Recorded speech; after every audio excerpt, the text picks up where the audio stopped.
ವಾಲ್ಮೀಕಿ ನಿಗಮದ ಹಣ ದುರ್ಬಳಕೆ ಆರೋಪ, ಸಚಿವ ನಾಗೇಂದ್ರ ರಾಜೀನಾಮೆಗೆ ರಾಜೀವ್ ಆಗ್ರಹ. ವಾಲ್ಮೀಕಿ ನಿಗಮದ ಹಣವನ್ನು ದುರ್ಬಳಕೆ ಮಾಡಿಕೊಂಡು ಸಚಿವ ಬಿ ನಾಗೇಂದ್ರ ಅವರು ಲ್ಯಾಂಬೋರ್ಗಿನಿ ಕಾರು ಹಾಗೂ ಚಿನ್ನದ ಬಿಸ್ಕೆಟ್ಗಳನ್ನು ಖರೀದಿ ಮಾಡಿದ್ದಾರೆ ಎಂದು ಕುಡಚಿಯ ಮಾಜಿ ಶಾಸಕ ರಾಜೀವ್ ಆರೋಪಿಸಿದ್ದಾರೆ. ಕಂಪ್ಲಿಯಲ್ಲಿ ಸುದ್ದಿಗಾರರೊಂದಿಗೆ ಮಾತನಾಡಿದ ಅವರು, ವಾಲ್ಮೀಕಿ ಹಗರಣಕ್ಕೆ ಸಂಬಂಧಿಸಿದಂತೆ ನಾಗೇಂದ್ರ ಅವರು ಸಚಿವ ಸ್ಥಾನಕ್ಕೆ ರಾಜೀನಾಮೆ ಕೊಡಬೇಕು ಅಂತ ಆಗ್ರಹ ಮಾಡಿದ್ದಾರೆ. ಈ ಹಿನ್ನೆಲೆ ಸೆಪ್ಟೆಂಬರ್ 7ರಂದು ಕಂಪ್ಲಿಯಲ್ಲಿ ಪಾದಯಾತ್ರೆ ನಡೆಸಲಾಗುತ್ತೆ. ಪಾದಯಾತ್ರೆಯಲ್ಲಿ ಪಕ್ಷದ ಎಲ್ಲ ನಾಯಕರು ಭಾಗವಹಿಸಲಿದ್ದಾರೆ ಎಂದು ರಾಜೀವ್ ತಿಳಿಸಿದ್ದಾರೆ. ಇದೇ ವೇಳೆ ಕಾಂಗ್ರೆಸ್ ಪಕ್ಷದ ಪ್ರಣಾಳಿಕೆಯಲ್ಲಿ ತುಂಗಭದ್ರಾ ಡ್ಯಾಂನ ಹೂಳು ತೆರವು ಮಾಡಿ ನೀರಿನ ಸಂಗ್ರಹ ಸಾಮರ್ಥ್ಯವನ್ನು 105 ಟಿಎಂಸಿಯಿಂದ 200 ಟಿಎಂಸಿಗೆ ವಿಸ್ತರಿಸುವುದಾಗಿ ಹಾಗೂ ಪರ್ಯಾಯವಾಗಿ ನವಲಿ ಜಲಾಶಯ ನಿರ್ಮಿಸುವುದಾಗಿ ಉಲ್ಲೇಖ ಮಾಡಲಾಗಿತ್ತು. ಆದರೆ ಕಾಂಗ್ರೆಸ್ ಅಧಿಕಾರಕ್ಕೆ ಬಂದ ಬಳಿಕ ಈ ವಿಚಾರದಲ್ಲಿ ಯಾವುದೇ ಕಾರ್ಯ ಕೈಗೊಂಡಿಲ್ಲ ಅಂತ ರಾಜೀವ್ ಆರೋಪಿಸಿದ್ದಾರೆ. ವಾಲ್ಮೀಕಿ ಹಗರಣ, ತುಂಗಭದ್ರಾ ಡ್ಯಾಂನ ಹೂಳು ತೆರವು ಹಾಗೂ ನವಲಿ ಜಲಾಶಯ ನಿರ್ಮಾಣದ ವಿಚಾರದಲ್ಲಿ ಸರ್ಕಾರದ ವಿರುದ್ಧ ಹೋರಾಟ ಮುಂದುವರಿಸಲಾಗುತ್ತೆ ಅಂತ ಹೇಳಿದ್ದಾರೆ. ಈ ಸಂದರ್ಭದಲ್ಲಿ ಬಿಜೆಪಿಯ ದರಪ್ಪ ನಾಯಕ, ಅಲ್ಲಳ್ಳಿ ವೀರೇಶ್, ಶ್ರೀನಿವಾಸ್, ಪ್ರಶಾಂತ್, ಸುಧಾಕರ್, ಮುರಾಳಿ, ಮೋಹನ್, ಸಿಎಚ್ ಚೆನ್ನಪ್ಪ, ಮನೋಜ್, ವೀರೇಶ್ ಸೇರಿ ಅನೇಕರು ಇದ್ದರು. ರಘುವೀರ್, ಸಿಟಿ ಟಿವಿ, ಕಂಪ್ಲಿ. ವಾಲ್ಮೀಕಿ ನಿಗಮದ 187 ಕೋಟಿ ಹಣ ಏನು ಹಗರಣ ಆಗಿದೆ, ಇದರಿಂದ ಬಹಳ ದೊಡ್ಡ ಅನ್ಯಾಯಕ್ಕೆ ಒಳಗಾಗಿದ್ದು ವಾಲ್ಮೀಕಿ ಸಮುದಾಯದ ಬಡವರು, ವಾಲ್ಮೀಕಿ ಸಮುದಾಯದ ಮಹಿಳೆಯರು, ವಾಲ್ಮೀಕಿ ಸಮುದಾಯದ ಯುವಕರು. ಕಾಂಗ್ರೆಸ್ಸಿನ ಈ ಮನಸ್ಥಿತಿಯ ವಿರುದ್ಧ ನಮ್ಮ ಹೋರಾಟ ಇದೆ. ಯಾವುದೇ ಒಬ್ಬ ವ್ಯಕ್ತಿಯ ವಿರುದ್ಧ ನಮ್ಮ ಹೋರಾಟ ಅಲ್ಲ.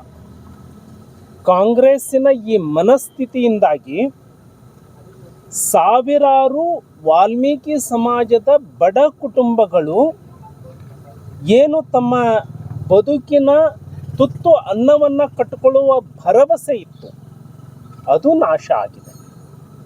ಇದರಿಂದಾಗಿ ಬಹಳಷ್ಟು ಜನರಿಗೆ, ಮಹಿಳೆಯರಿಗೆ ಸ್ವಯಂ ಉದ್ಯೋಗ ಮಾಡಲಿಕ್ಕೆ ಸಾಲವನ್ನು ಕೊಡಬಹುದಾಗಿತ್ತು. ಕುರಿ ಸಾಕಣೆ ಮಾಡಲಿಕ್ಕೆ, ಮೇಕೆ ಸಾಕಣೆ ಮಾಡಲಿಕ್ಕೆ, ಒಂದು ಸಣ್ಣ ಹೋಟೆಲ್ ಇಟ್ಕೊಳ್ಳಿಕ್ಕೆ, ಒಂದು ಆಟೋ ರಿಕ್ಷಾ ಇಟ್ಕೊಳ್ಳಿಕ್ಕೆ, ಒಂದು ಸಣ್ಣ ಬಾಡಿಗೆ ವಾಹನವನ್ನು ಖರೀದಿ ಮಾಡಲಿಕ್ಕೆ, ಒಂದು ಹೋಟೆಲ್ ಇಟ್ಕೊಳ್ಳಿಕ್ಕೆ ಮಾಡಿರುವಂತಹ ಯೋಜನೆಯ ಹಣ, ವಾಲ್ಮೀಕಿ ಸಮುದಾಯದ ಅಭಿವೃದ್ಧಿಗೆ ಮೀಸಲಿಟ್ಟ ಹಣ, ಇದು ಇಡಿ ಅವರು ಸಲ್ಲಿಸಿರುವಂತಹ ಚಾರ್ಜ್ ಶೀಟ್ ಓದಿದಾಗ ನಿಮಗೆ ಗೊತ್ತಾಗುತ್ತೆ ಇದು ಯಾವುದಕ್ಕೆ ಬಳಕೆ ಆಗಿದೆ ಅಂತ. ಒಬ್ಬ ಬಡವನ ಕೋಳಿ ಸಾಕಾಣಿಕೆಯ ಹಣ ಬಳಕೆಯಾಗಿದ್ದು ಲಂಬೋರ್ಗಿನಿ ಕಾರ್ ತಗೊಳ್ಳೋದಕ್ಕೆ. ಒಬ್ಬ ವಾಲ್ಮೀಕಿ ಸಮುದಾಯದ ಯುವಕ ಒಂದು ಆಟೋ ರಿಕ್ಷಾ ತಗೊಳ್ಳಿಕ್ಕೆ ಬಳಕೆಯಾಗಬೇಕಾಗಿದ್ದ ಹಣ ಇದು ಬಳಕೆಯಾಗಿತ್ತು ಗೋಲ್ಡ್ ಬಿಸ್ಕಿಟ್ ಅನ್ನ ಕೆಜಿ ಗಟ್ಟಲೆ ಖರೀದಿ ಮಾಡಲಿಕ್ಕೆ. ಒಬ್ಬ ವಿಧವಾ ಮಹಿಳೆಗೆ, ವಾಲ್ಮೀಕಿ ಸಮಾಜದ ಮಹಿಳೆಗೆ ಸಿಗಬೇಕಾಗಿದ್ದ ಹಣ ಬಳಕೆಯಾಗಿರೋದು ಇವರ ಕುಟುಂಬ ಟೂರ್ ಮಾಡೋದಕ್ಕೆ. ಈ ಕಾಂಗ್ರೆಸ್ಸಿನ ಮನಸ್ಥಿತಿಯ ವಿರುದ್ಧ ನಾವು ಹೋರಾಟವನ್ನ ಮಾಡ್ತಾ ಇದ್ದೇವೆ. ವಾಲ್ಮೀಕಿ ಸಮುದಾಯಕ್ಕೆ ಮಾಡಿರುವ ಅನ್ಯಾಯದ ವಿರುದ್ಧ ಭಾರತೀಯ ಜನತಾ ಪಕ್ಷ ಸನ್ಮಾನ್ಯ ಬಿ.ವೈ. ವಿಜೇಂದ್ರ ಅವರ ನೇತೃತ್ವದಲ್ಲಿ ಪಾದಯಾತ್ರೆಯನ್ನು ಕೈಗೊಳ್ತಾ ಇದೆ. 7ನೆಯ ದಿನ ಇಲ್ಲಿ ಕಂಪ್ಲಿ ಮತಕ್ಷೇತ್ರವನ್ನು ಸನ್ಮಾನ್ಯ ಬಿ.ವೈ. ವಿಜೇಂದ್ರ ಅವರ ನೇತೃತ್ವದ ಪಾದಯಾತ್ರೆ ಎಲ್ಲ ST ಸಮುದಾಯದ ಎಲ್ಲರ ಧ್ವನಿಯಾಗಿ ಇಲ್ಲಿ ಪ್ರವೇಶ ಮಾಡ್ತಾ ಇದೆ. ಇದಷ್ಟೇ ಅಲ್ಲ, ಈ ಸರ್ಕಾರ, ಕಾಂಗ್ರೆಸ್ ಪಕ್ಷ ತನ್ನ ಚುನಾವಣೆಯಲ್ಲಿ ಪ್ರಣಾಳಿಕೆಯಲ್ಲಿ ಹೇಳಿದೆ, ತುಂಗಭದ್ರಾ ಜಲಾಶಯದ ಹೂಳನ್ನು ಎತ್ತಿ ಹೆಚ್ಚುವರಿಯಾಗಿ 200 TMC ನೀರನ್ನು ಉಳಿಸ್ತೇವೆ ಅಂತ ಹೇಳಿ ಕಾಂಗ್ರೆಸ್ ತನ್ನ ಪ್ರಣಾಳಿಕೆಯಲ್ಲಿ ಹೇಳಿತ್ತು. ಆ ಮಾತಿನಿಂದ ಕಾಂಗ್ರೆಸ್ ಪಕ್ಷ ವಚನ ಭ್ರಷ್ಟ ಆಗಿದೆ. ಹಾಗಾಗಿ ನಮ್ಮ ಪಾದಯಾತ್ರೆಯಲ್ಲಿ ಸಮಾನಾಂತರ ನವಲಿ ಜಲಾಶಯ ಆಗಬೇಕು ಅನ್ನುವಂಥದ್ದು ಇದೆ, ಬರಗಾಲ ಘೋಷಣೆ ಆಗಬೇಕು ಅಂತ ಹೇಳಿದೆ. ಗ್ರಾಮ ಪಂಚಾಯಿತಿಗಳಿಗೆ ಸರ್ಕಾರ ಬಂದು 3.5 ವರ್ಷ ಆದರೂ ಇವರ ಯೋಗ್ಯತೆಗೆ ಒಂದು ವಸತಿ ರಹಿತರಿಗೆ ಒಂದೇ ಒಂದು ಮನೆ ಕೊಡಲಿಕ್ಕೆ ಆಗಿಲ್ಲ ಇವರ ಯೋಗ್ಯತೆಗೆ. ಹಾಗಾಗಿ ಸರ್ಕಾರದ ಈ ಎಲ್ಲ ವೈಫಲ್ಯವನ್ನು ಇಟ್ಕೊಂಡು ನಾವು ಪಾದಯಾತ್ರೆಯನ್ನು ಮಾಡ್ತಾ ಇದ್ದೀವಿ. ಸರ್, ನಾಗೇಂದ್ರ ಅವರು ರಾಜೀನಾಮೆ ಕೊಟ್ಟರೆ ಈ ಪಾದಯಾತ್ರೆ ಕೈ ಬಿಡ್ತೀರಾ? ನೋಡಿ, ಮೊದಲನೇದಾಗಿ ನಮ್ಮ ಹೋರಾಟ ಇರುವಂಥದ್ದು ವಾಲ್ಮೀಕಿ ಸಮುದಾಯಕ್ಕೆ ಆಗಿರುವ ಅನ್ಯಾಯವನ್ನು ಸರಿಪಡಿಸುವವರೆಗೆ. ನಾಗೇಂದ್ರ ಅವರು ರಾಜೀನಾಮೆ ಕೊಟ್ಟುಬಿಟ್ರೆ 187 ಕೋಟಿ ಎಲ್ಲಿ ಹೋಯಿತು? 187 ಕೋಟಿ ವಾಲ್ಮೀಕಿ ಸಮುದಾಯಕ್ಕೆ ನಿಗಮಕ್ಕೆ ಮೀಸಲಿಟ್ಟ ಹಣ ಇವತ್ತಿಗೂ ವಾಪಸ್ ಬಂದಿಲ್ಲ. ಆ ಹಣ ಸರ್ಕಾರ ತನ್ನ ಬೇರೆ ಯೋಜನೆಗಳನ್ನು ಸ್ಥಗಿತಗೊಳಿಸಿ ಈ ಸಮುದಾಯಕ್ಕೆ ಹಣ ಕೊಡಬೇಕಿತ್ತು. ಆ ಹಣವನ್ನು ಇನ್ನೂ ಕೊಟ್ಟಿಲ್ಲ. ಒಬ್ಬರ ರಾಜೀನಾಮೆಯಿಂದ ಸಮುದಾಯಕ್ಕೆ ನ್ಯಾಯ ಸಿಕ್ಬಿಡ್ತಾ? ಹಾಗಾಗಿ ನಮ್ಮ ಬೇಡಿಕೆಗಳು ಬಹಳಷ್ಟು ಇದ್ದಾವೆ. ತುರ್ತಾಗಿ ನಾಗೇಂದ್ರ ಅವರ ರಾಜೀನಾಮೆ ಆಗಬೇಕು. ಜೊತೆಗೆ ಏನು ಲುಂಬಿರ್ಗಿನಿ ಕಾರ್ ತಗೊಂಡಿದ್ದಾರೆ, ಗೋಲ್ಡ್ ಬಿಸ್ಕೆಟ್ ತಗೊಂಡಿದ್ದಾರೆ, ಇವರ ಉಜ್ಜಯಿನಿಗೆ ಟೂರ್ ಹೋಗಿದ್ದಾರೆ. ಈ ದುಡ್ಡಿನಲ್ಲಿ ಬಡವರಿಗೆ ಇಲ್ಲಿಯ ಒಂದು ದೇವಸ್ಥಾನಕ್ಕೆ ಹೋಗ್ಲಿಕ್ಕೆ ಸಾಧ್ಯ ಆಗ್ತಾ ಇಲ್ಲ.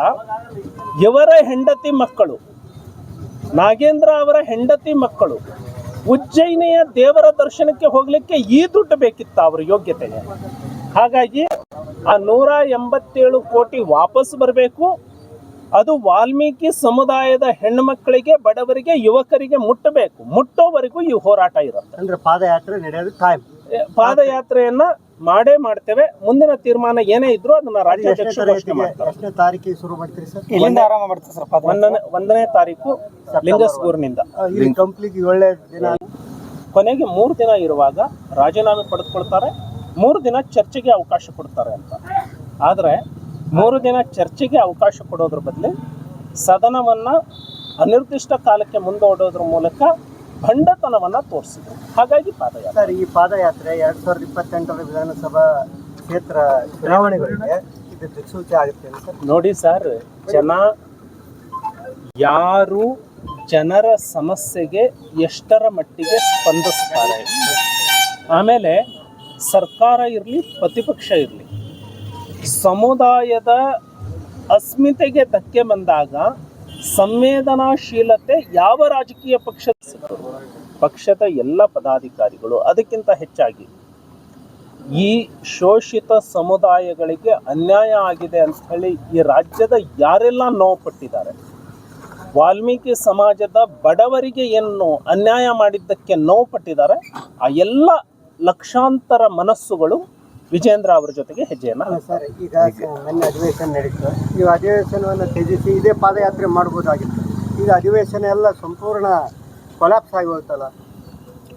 ನೋಡಿ ಸರ್, ಗಣತಂತ್ರ ವ್ಯವಸ್ಥೆಯಲ್ಲಿ ಒಂದು ಸರ್ಕಾರಕ್ಕೆ ಪ್ರತಿಪಕ್ಷವಾಗಿ ಬೇಡಿಕೆಯನ್ನು ಇಡುವಂಥದ್ದು ಗಣತಂತ್ರ ವ್ಯವಸ್ಥೆಯ ಭಾಗ. ನ್ಯಾಯಯುತವಾಗಿ ಅವತ್ತು ಆರೋಪಿಯಾಗಿದ್ದರು.